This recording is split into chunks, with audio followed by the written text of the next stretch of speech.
Okay guys, just a quick fitting video. We've got these carbon skins for the back of your seats. So obviously if you've got the Abarth seats, they're going to match the back of those. So we're just going to lie that on there. We've test fitted that up against there, and you can see they've got holes there to line them all up.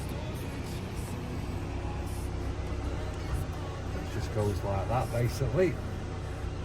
So what we're going to do is, obviously because they're sticking and they're quite used, we've got the alcohol penalty, and you're going to copy basically what's round there, and you're going to go around that bit there. So obviously you get a good adhesion on those.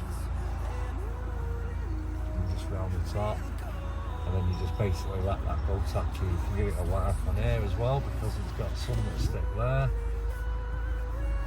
So just wipe over these, because everything's going to be covered anyway.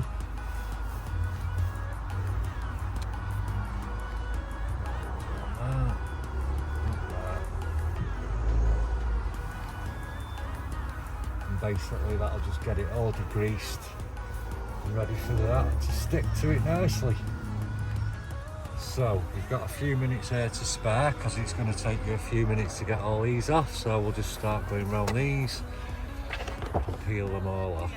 Okay guys, so you can see we've peeled off all the tape, and we've let that adhesion promoter go off. So all we're going to do now is, without getting it to stick first of all, you can see these 3 dots there. So obviously once you're on line with that, I'm just going to press that little bit down there and then drag across this one and get that line. So you know, once you're at that point with these little nipples, as we call them, you can just basically go across and then smooth it down nicely. And obviously there you go. Now you can see the difference if we pan over to that one.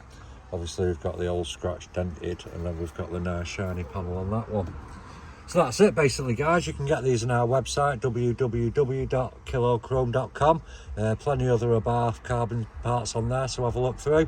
Cheers for watching, like and subscribe, etc. Thank you very much.